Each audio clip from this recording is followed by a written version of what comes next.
Welcome to my channel Snehal Rajput. कहानी बहरूपिया भाग 26। उदय का सोचना बिल्कुल सही था। कर्नल के शेडो को लेकर भाग जाने के बाद उस रहस्यमय काली जैकेट वाले लड़के ने होश में आने के बाद किसी सुराग की तलाश में घर की तलाशी लेने की कोशिश की थी। वो लड़का जो कि असल में शेडो की ही तरह एक और भेड़िया मानव था। रात के लगभग 11 बजे होंगे। पूरा घर अंधेरे में डूबा हुआ था।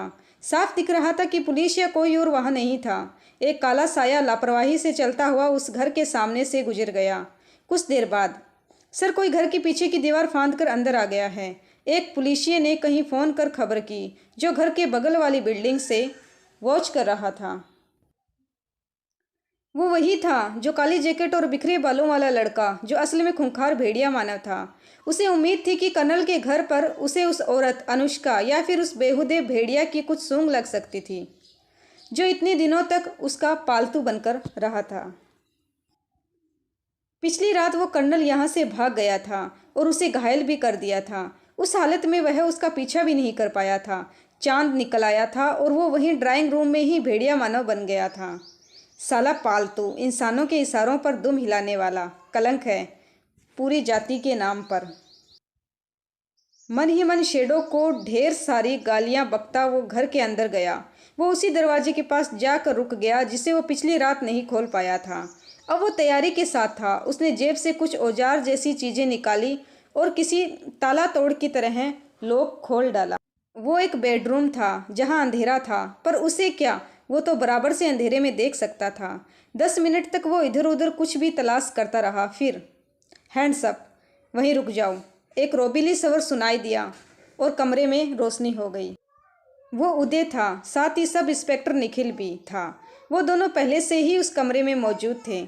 उन्हें देखकर वो लड़का एक पल को सकपका गया। उसे उम्मीद नहीं थी कि इस बंद कमरे के अंदर भी कोई होगा। तुम कल भी यहाँ आए थे न? उदय ने कड़कड़ाते हुए खालिश पुलिसिये तेवर में पूछा। क्या ढूंढ रहे थे तुम? उस लड़के का मुंह अब उखड़ने लगा था। कहीं काम बन ही नहीं पा रहा था। आज फिर इन दो पुलिस वालों की सूरत में अड़ंगा आ ही गया। सर, शायद इसने कुछ देखा हो। सब इंस्पेक्टर निखिल पीछे से उदय के कानों में फुसफुसाया। अगर यही कल भी आया था तो वो जो ड्राइंग रूम में पंजों के निशान हैं, शायद इसे उस बारे में कुछ मालूम हो। देखो, डरो मत, हम कुछ नहीं करेंगे। बस कुछ सवालों का जवाब दो और तुम्हारी चोरी माफ़। तुम सुन रहे हो? उदय ने कहा। वो लड़का, जो कि एक नज़र में बेहद साधारण दिखता था, फिलहाल एकटक उदय को देख रहा था, निखिल को भी, एक जैसे कोई खूंखार बिल्ली अपने शिकार से पहले चूहे को घूर रही हो। उसकी कनपटी की एक नस फड़क रही थी। उसकी आंखों में अजीब भूखा भाव था। निखिल को कुछ खटकने लगा। सर, ये तो, उसने बोलना चाहा। श्श, मैं बात कर रहा हूँ न। तो बताओ, कल रात यहाँ तुमने कुछ अजीब देखा था? तुम कल यहाँ आए थे? उस लड़के ने बहुत धीरे से हाँ में सर हिला दिया, पर उन्हें घूरना बंद नहीं किया। उसकी खामोशी भी अजीब तरीके से पैनी हो गई थी।